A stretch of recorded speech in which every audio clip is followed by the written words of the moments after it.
and welcome back to my kitchen. So yesterday I showed you how to make tomato sauce. So today I'm going to show you how to make pizza sauce with that tomato sauce that we made yesterday. So let's go ahead and get started. All right, friends, so for this recipe I am following the Ball Complete book of home preserving, and you're going to find this recipe on page 366 in your book. Because we are going to be canning these, we're following this to a T. So let's get all the ingredients together and I'll show you exactly what we need to do. All right, first thing that we're going to need is 13 cups of our tomato sauce, and we're going to go ahead and add it to our stainless steel pot. And we're going to go ahead and get a fire going, probably about a medium fire, and we're going to let this go ahead and come up to a simmer. All right, friends, so while we're waiting for our sauce to come up to temperature, we're going to go ahead and get started on our seasoning and get it all measured out so we can just dump it in and stir it up. All right, for this you're going to need 1 teaspoon each of salt, black pepper, and garlic. Oregano, you're going to need 2 teaspoons.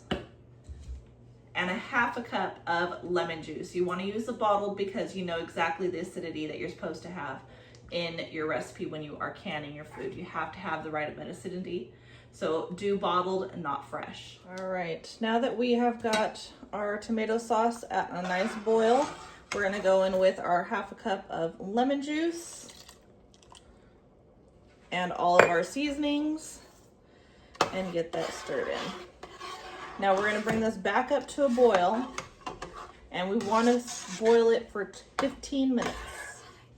All right, now that we've got our sauce all done, I've also got all of my jelly jars here ready to be filled. I am doing these really small ones because you really don't need that much pizza sauce. So we're going on the smaller side, and we're just going to go ahead and start filling these up.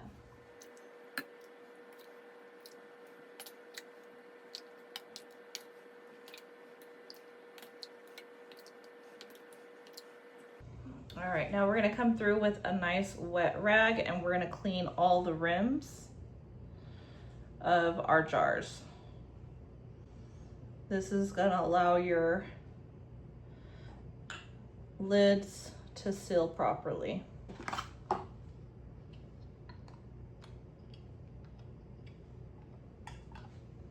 You put these on finger tight. Don't get crazy with them, just tight enough. And we're gonna go ahead and stick these inside of our water bath canner. All right, friends, so now that we've got our jars all in our canner, it's completely covered with water, we're gonna go ahead and put on our lid.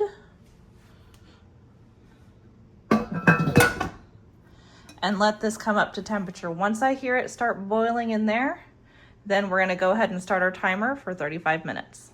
All right, friends, so they are all done. I went ahead and took the lid off and let it rest for 5 minutes. Now we're gonna go ahead and pull these jars out. Make sure you put them on a towel. Do not put them onto the counter. They can break. It shocks them the cold, so you wanna have a buffer from the cold counter for your hot jars. So make sure you put a towel down. Let's go ahead and pull these out of the canner and see how they look. Look at those. They look great.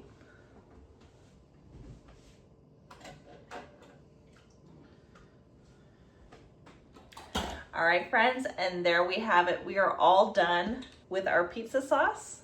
Altogether, I've got 18 jars. A couple of them are bigger than these ones, but majority of them are these small ones because this is perfect for 2 pizzas. That's just enough sauce. No wasting with our sauce here. So as it sits here and cools, you're gonna start hearing a pinging sound, and that is your jars sealing. You'll notice that when you touch them after they've cooled, that they won't bounce back. That means your jars have sealed. At that point, you can go ahead and remove the rings. Check them, just kind of pull on them, make sure they don't come off. If they don't, go ahead and label them, date them, and put them in your pantry, and you can use those up to a couple years in your pantry. So friends, I hope you enjoyed this video of us making some pizza sauce. Until next time, don't forget to like, subscribe, share with your friends and family. As always, I hope all is well, and have a blessed day.